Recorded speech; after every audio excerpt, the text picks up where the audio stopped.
안녕하세요. 오집사입니다. 날마다 솟는 샘물 7월 10일자 금요일 큐티 시작하겠습니다. 오늘 본문은 스바냐 1장 7절부터 13절까지고요. 제목은 무감각한 신앙을 등불로 두루 찾아 벌하리라. 무감각한 신앙이 어떠한 신앙인지 설명이 이제 밑에 있으니까 한번 찾아보기로 해요. 자, 7절부터 13절까지인데 하나하나 다 설명을 하면서 가려고 그랬더니 너무 시간이 없어서 이렇게 선으로 연결해 놨으니까 한번 읽어 보세요. 내용 관찰. 여호와의 날에 하나님께서는 어떤 사람들을 벌하겠다고 말씀하십니까? 8절, 9절. 여호와의 날.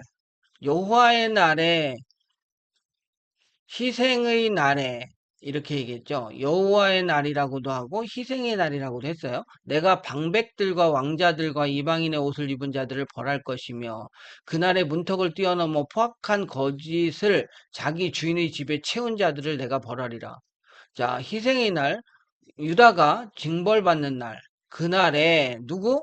그 유다의 방백들, 왕자들, 기득권자들, 부자들, 그리고 그 어려운 사람들, 가난한 사람들, 착복하는 자들, 그리고 이방의 옷을 입은 자, 그러니까 이방의 문화를 받아들여서 우상숭배하고 또 이방의 그런 타락한 문화들을 통해서 자기들 쾌락을 추구하는 자들, 뭐 이런 사람들 뜻하겠죠. 그리고 그날의 문턱을 뛰어넘어 남의 집 안으로 들어가서 남의 것을 포악과 거짓을 자기 주인의 집에 채웠다. 자, 자기 주인이라 그랬으니까 이 사람들이 부하라는 거죠. 이 악한 기득권자들의 부하 노릇을 하면서 가난한 사람들, 힘없는 사람들을 착복했던 그 자들을 한꺼번에 다 벌하리라. 언제? 희생의 날에. 유다가 멸망하는 징계받는 그날에. 하나님께서는 예루살렘에서 어떠한 마음을 가진 사람을 벌하겠다고 하셨습니까? 12절. 그때 내가 예루살렘에서 찌꺼기 같이 가라앉아서 마음속에 스스로 이르기를 여호와께서는 복도 내리지 아니하시며 화도 내리지 아니하시리라 하는 자를 등불로 두루 찾아 벌하리라. 찌꺼기 포도주에서 제거해야 하는 불순물의 엑기스와 같은 존재들로서 전체를 오염시키고 포도주의 질을 저하시키는 변질시키는 근본적인 물질, 그런 찌꺼기들의 엑기스 같은 존재들을 말하는 거죠. 자, 이들이 가만히 있으면 표시가 안 나요. 밑에 가라앉아 있으니까. 이들을 뒤흔들어 버리면 그 포도주 전체를 오염시키고 전체를 의 질을 떨어뜨려 버리는 거죠. 그리고 냄새나게 만들 수도 있고요. 맛없는 포도주를 만들어 버릴 수 있죠. 그래서 이렇게 그런 자들이 누구냐? 복도 내리지 않고 화도 내리지 않는다고 말하는 자들인데 이 자들을 그냥 징벌하는 게 아니라 어디 숨어 있어? 등불로 비추어서 샅샅이 찾아내겠다. 이렇게까지 하나님이 이야기를 하고 계세요. 어떤 자들? 찌꺼기 같은 자들을. 연구와 묵상. 스바냐 선지자는 왜 여호와께서는 복도 화도 내리지 않으신다라고 말하는 자들을 심판하신다고 합니까?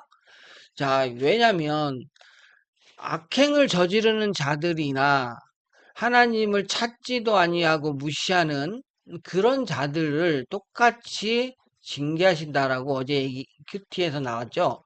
자, 그것처럼 복도 화도 내리지 않으신다?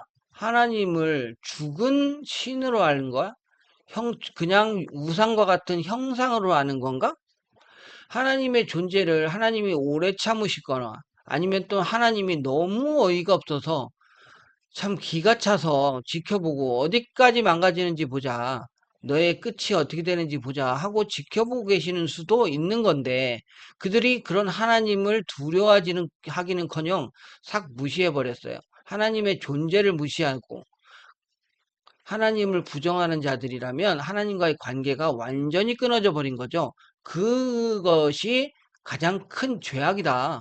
하나님은 죄인을 반드시 벌하시는 분이시다. 그래서 이런 찌꺼기 같은 자들이 반드시 심판받을 거다.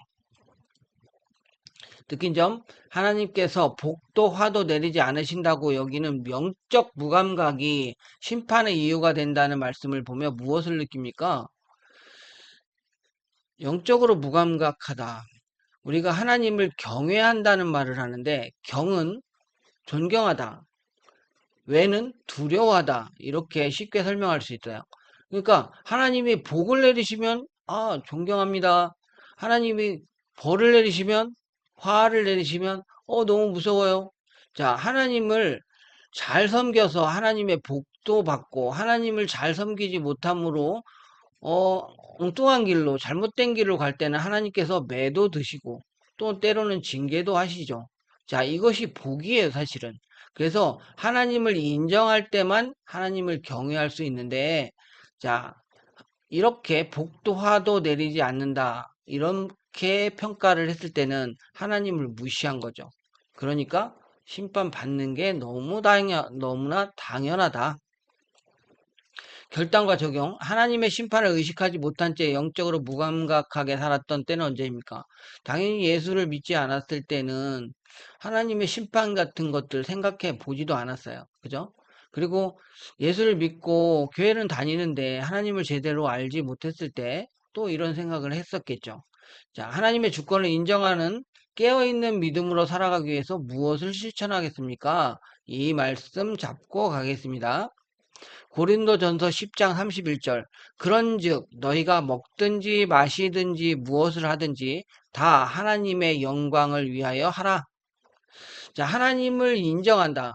자, 복도 내리지 않고 화도 내리지 않는 그런 분이 아니라 복도 주시고 때로는 징계도 하시고 때로는 회초리를 들어서 바른 길로 가도록 해주시는 그런 모든 면에서 하나님이 이 하나님을 인정할 때 나는 먹든지 마시든지 무엇을 하든지 다 하나님을 영광 위하여 살아보겠습니다. 아멘.